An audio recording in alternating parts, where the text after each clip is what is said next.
like this one that we didn't sell up there. So we thought, well, we'll stop in town and buy some. Oh, no, it's running, it's lined up. There's the Louis Belson Gladstone.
Throw off the snares.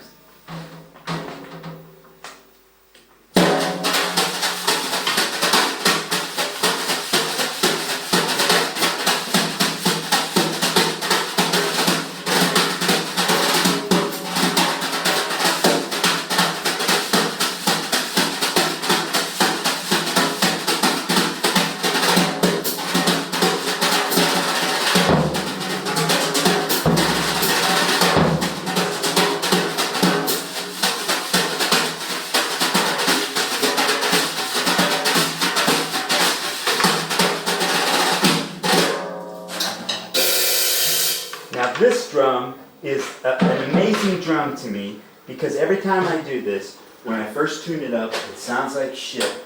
Give it about a half an hour and it just Oh, really? boom, and it's there. It's amazing. I've never had a drum that did that to me.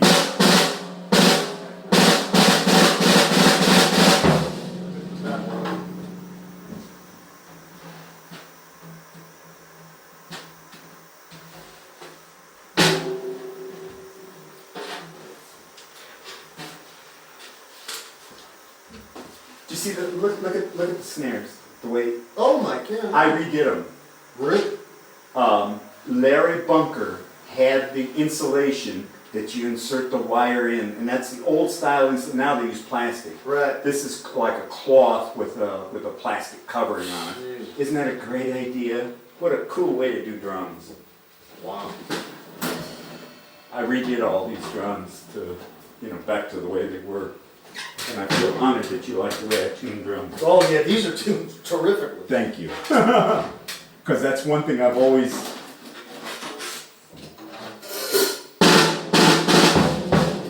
Wow.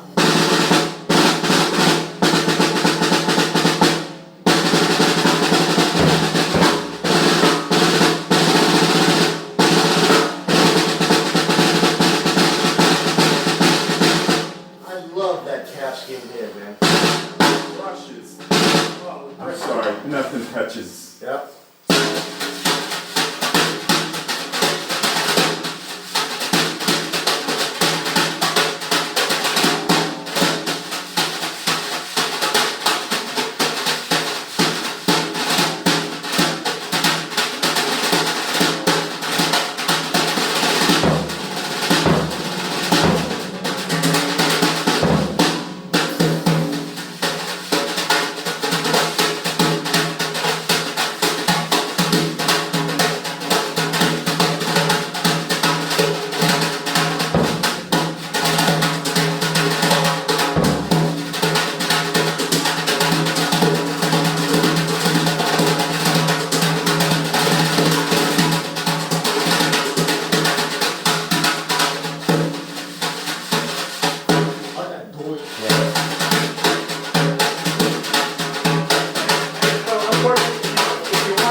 There you go.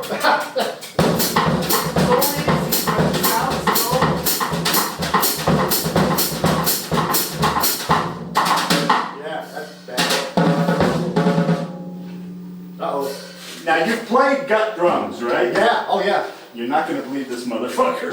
It doesn't sound like a gut drum. But what you know Gene would have, right? Yeah, yeah.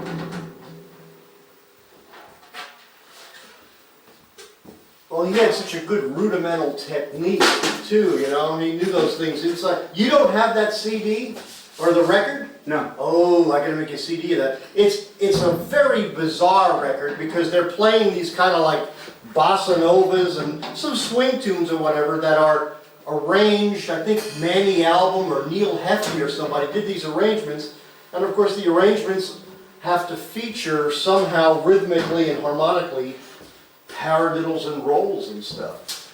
And it's Louis and Gene, and their drums sound distinctively different, which is good for people who maybe don't know the difference. Right, yeah. And but Gene's snare drum is this. Well, I'll see if it sounds like this. His is it's tighter on the record. It's really tight. And Louis has a black. He's playing like a bebop. If the picture on the cover is what actually happened, that's not necessarily in the true. thing, because Right. it shows them in the studio. It's a black lacquer set of Rogers with a 20-inch bass drum, maybe an 9 by 13 and a 16 by 16, and a black lacquered Dynasonic, but also very, very tight and crisp, because they're playing rudiments, so Right. it's good for that. Right. You know? Yeah, you wouldn't think that that's a gut drum. No. You play that one, that's a real gut drum on Yeah. that end.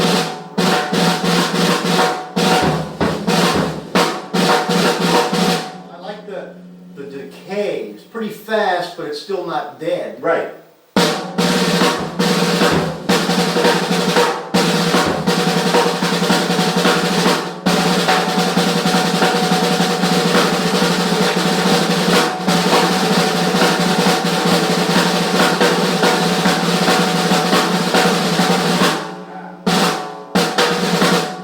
That one doesn't have a muffler in it. Oh, really? At one point, something.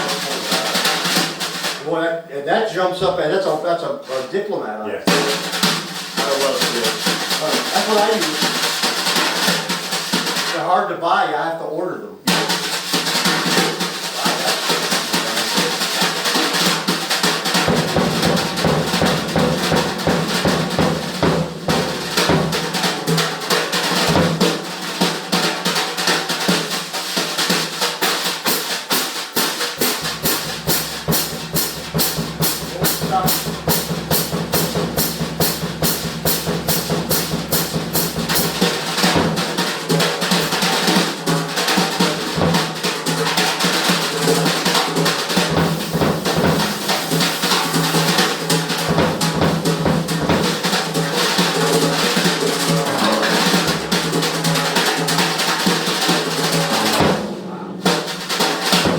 Makes you want to play.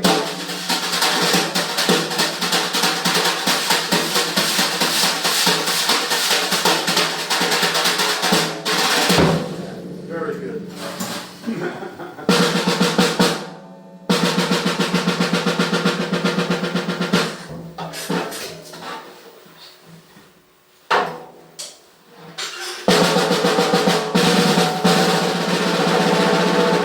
You know, it's a gut drum, but It's responding. it's responding.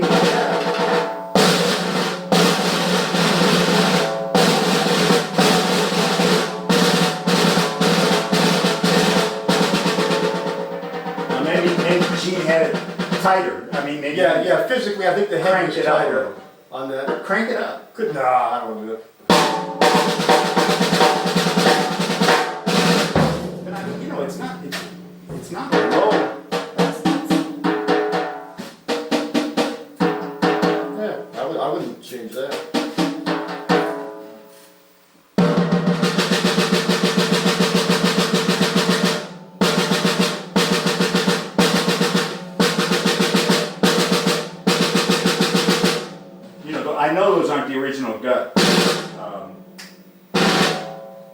Glenn Robinson said he changed the guts. He did those guts.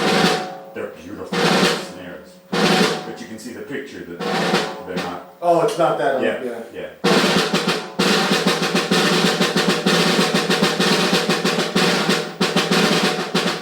Check out the press. I love the press drum. He did kind of a special, or had Billy. I don't know if he did it or had Billy do it. Look at this. It's half gut, half wire. Now you'd think that would, and this isn't that good a sounding drum. Really? And you know, he fucked with it so much, and he said it never got to be what I really wanted in a drum. This is a nice sounding drum.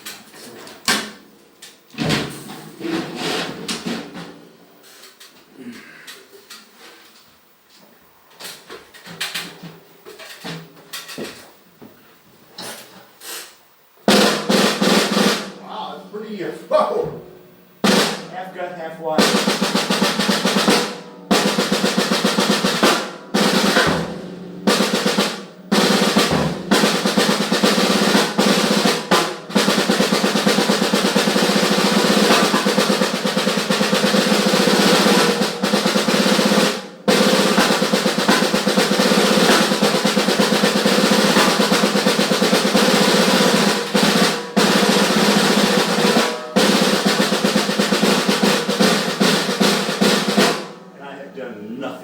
Wow. Exactly the way he sent it to me. Heads, With the dot and everything. It becomes thinner when you do it with the brush heat.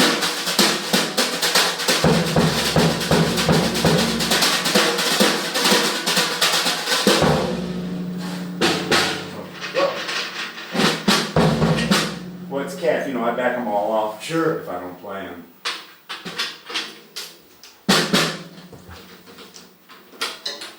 Let's listen to the cymbals.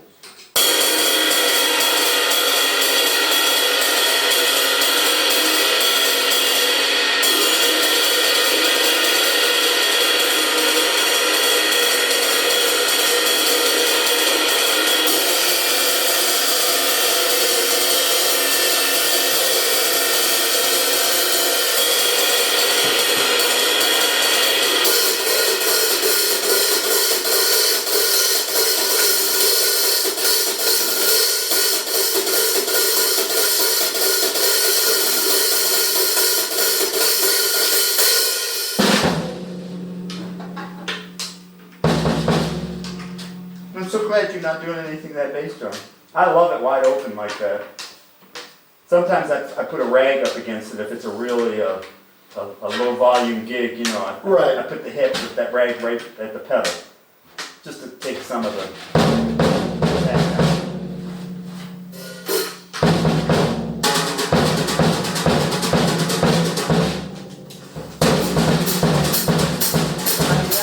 That's what it seems to sound to me. Right, You know? right.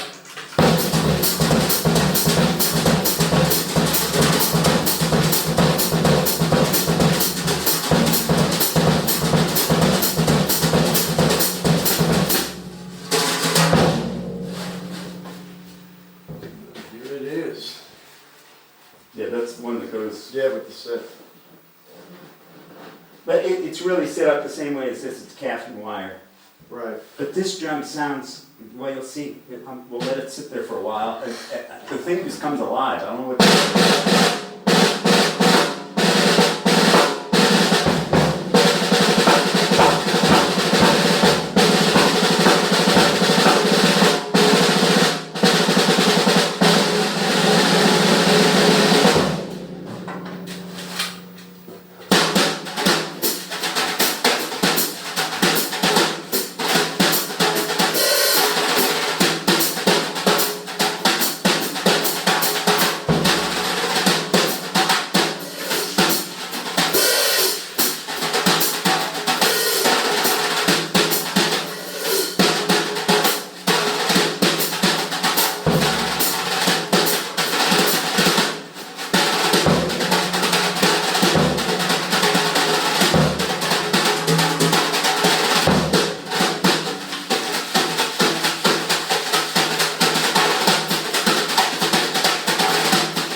One more drum and then he's done. One more drum.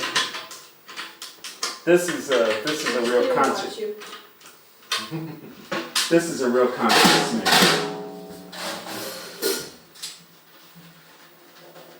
Well, I've played the largest percentage of Gladstone drums in one place. 10% of them. You only get 60.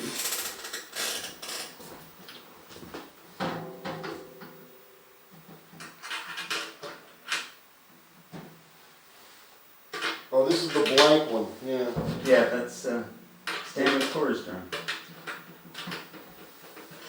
Never met the guy in person, but my client, who lived in the city, my client scored the drum for me.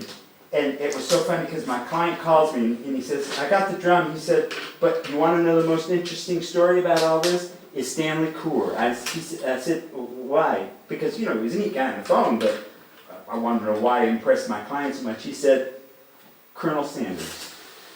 Oh, the guy looks exactly like Colonel Sanders. He said, when I saw him, I thought it was a joke, you know? Because, Wow. yeah. There we go.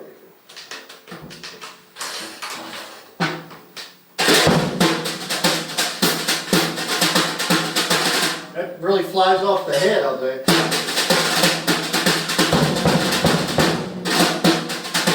I wonder what this is. Oh, yeah. That's it. You know, I Like a dog barking, you know? I had a drum that sounded like this. It was one of those Bauer snare drums. Yeah. Sounded very much like that.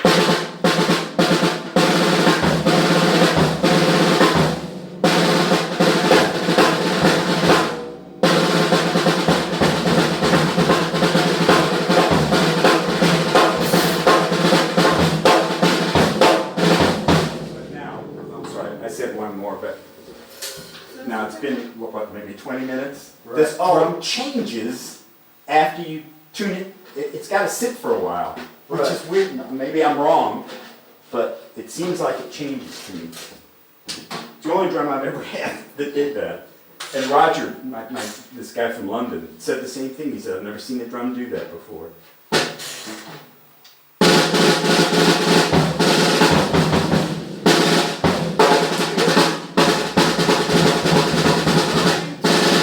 Right, touch it, but it changes. See, I don't know.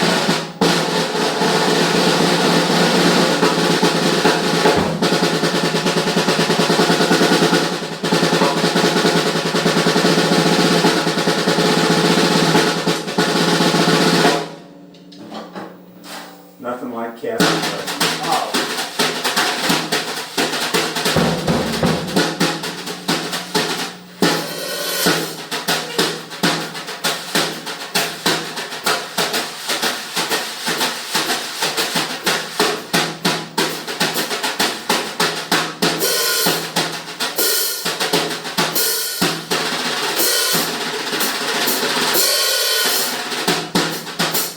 They sound nice.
you want to play.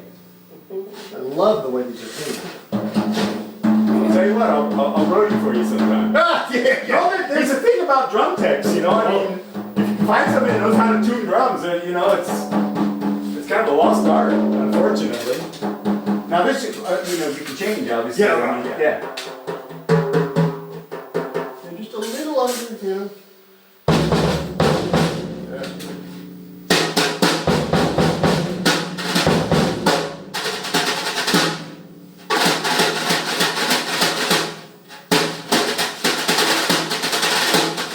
You know, I play the beat backwards with my left hand. I'm wrong. I saw that, yeah. Did you see? You saw Yeah, that? yeah. I never knew that. And my teacher said one day, he says, a long time ago, he goes, you know, you're not doing that right.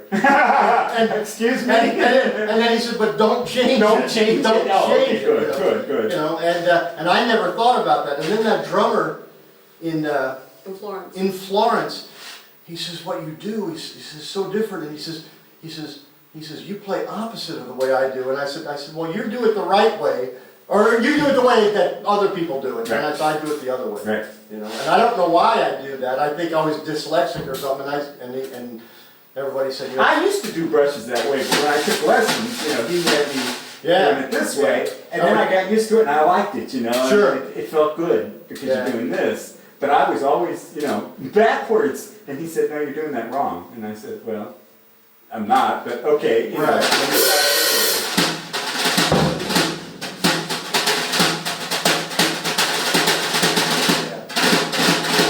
yeah. I've been using calf heads for a couple of years, and this way. It took me a long time to Las find Vegas these. is a little too dry Yeah. to sustain them. Oh, and yeah. they would, you know, I don't ever break heads. I don't break plastic heads. And then these started splitting on me Because it's so dry. because it's so dry. Yeah. And you know, I don't think it was me. After like the second or third, I said, you know what, this is not Pain in me. the ass, yeah. Yeah, you know, so I gave up on it. It's too dry there. I love that sound. Oh. You know, the sound comes up, the snares come through the head into your face, Mhm. and you hear yourself faster. Right. That's what I like about Right. it. It's instantaneous. And they get better with age as opposed to plastic heads, Which which get worse. get worse instantly. Yeah. I mean, you know, the first gig, they're not as good as they were when you first put it on, or you maybe sanded a little bit of the Right. shit off the top, but they never, you know, they just, after a while, it's just, there's no sound, you know? Right, You get no right. swish left because all the shit wore It's off. all gone, right? I can't tell you the number of heads I've gone through to find, you know, Yeah. Well, I don't know how you find Gretsch calf heads. that, I went through an awful lot of them. But that was back in the old days when, you know, you get shit cheap, and so I did, Yeah. and, you know, and I'd sell them. If they weren't good heads, I'd unload them. Right. I use a calf on that, the Midnight Blue, the big set I've got a calf head, not the player side, but the audience side. Oh, yeah. Nice sounding head.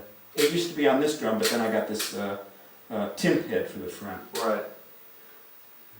Wow. So he tells me I should put the calf on the player side, but the drum sounds good. I got a pinstripe on it. Not a pinstripe, it was definitely got me to try. Power stroke. But it's got pinstripes. It's got a stripe on it, yeah. Nice head. I Yeah. like it. Yeah. If you find one that works, you know, that's the best thing. Yeah. One time, I think Buddy was at, I don't know where, Let me have that. I'm going to detune it because I'm going to put them away. at Disneyland or somewhere, and his front head had a big noticeable wrinkle in it. You know, it was, you know, part of it was way loose, and somebody went to fix it. And he went nuts. He went nuts. He said, "Hey, I like it the way it is. No shit. I don't care how it looks. Yeah. Leave it Yeah, alone." yeah. This is the best thing about the three-way system. When you want to detune it, and you do Oh. boom, boom, boom, Boom, you're you're done. done. 8 of them and you're done. Right.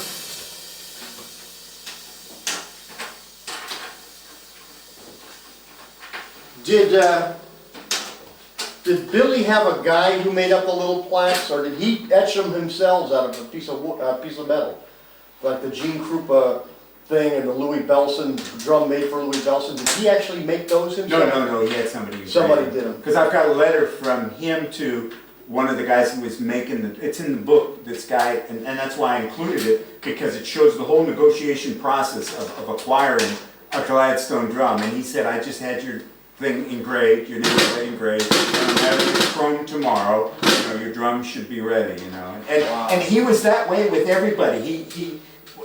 I've got one quote in there where he's, Arnold Goldberg, had a 6-inch bird's eye concert drum, and he said the guy Billy called me at 1 a.m. in the morning, woke me up out of a deep sleep, and said, I got the snares are treated. They really, these are the best set I've ever done. And that's the way he was. I mean, everything was just, and the drum, the snares, those snares are originals. These right here? Look at the ends of the gut on the butt side. He even flared them out. Oh yeah. Isn't that wild? Wow. That's the most original drum I've got. I mean, everything about that drum is original. Now the Bellson and the Gene drum and the Buddy drum, did he just build those and give them, or did they ask for them? I don't know about everybody else. Bellson, he brought him the drum, and he said, and I've got a letter from him to George Way or somebody, I forget who it is, and he said, Gene was so, our buddy was so, Louis Bellson was so happy with the drum, he wrote me out a check right there for $300, which back then was A lot of money. a lot of bread, yeah. Wow. But he brought him the drum. Right. Yeah. So you don't know that Gene asked him to build him a drum, or you'll never know. Never know. I have no idea. And did All the rest of them asked, Arnie Lang asked for it, Arthur Press, I've got, Arthur told me he went to his apartment and, picked out that drum. Which one is it? The other black one, where's the other black one? back there? Yeah. Yeah. And he said, that he had him make them the drum. A lot of them, they requested it, but Gene's drum, I had no idea. I really know very little history about that drum. That's why when I found that photo, I shit, because Sure. there it is, Sure. That's the proof. And the thing is, there's probably more from that session that Milt took. That just happens to be the one that's in the book. Right. Yeah. Because it would be interesting to see the whole drum set. See if Gene's actually using that's his symbol there. You can see the swoosh symbol Right. in that picture. Right. But you can't see the rest of the set, so you don't know if he was using the studio set or not. Now in the picture on the cover of the album, he's got a Slingerland set there with a Slingerland snare drum. You don't see that snare drum. Right. But he wouldn't do that. he wouldn't do that. He wouldn't have done He that. was so loyal. Which is really a very, Sure. very cool thing. Very cool. Well, we destroyed your living room. Come on, are you shitting me? That's what this place is all about, man. You can see it's this is, I'm a single guy, I can do whatever the fuck I want, and if I want to set up a goddamn set of drums and then 2 sets in my living room, I mean, Yeah, I got a set here, but we got to set the other ones up. Yeah, exactly. I got a set of Gladstone, but you got to listen. And aren't those wonderful? Yeah, they're fantastic. And that's why, they go crazy here, because especially Stefano, who's a total Gretsch freak. He said, damn, you wrote the book and he said, you're nuts. Those aren't better than Gretsch. I said, yeah, they are. I had a set of 18 Gretches and this blows them away. Yeah, I mean, they're ballsy, fat drums. Right.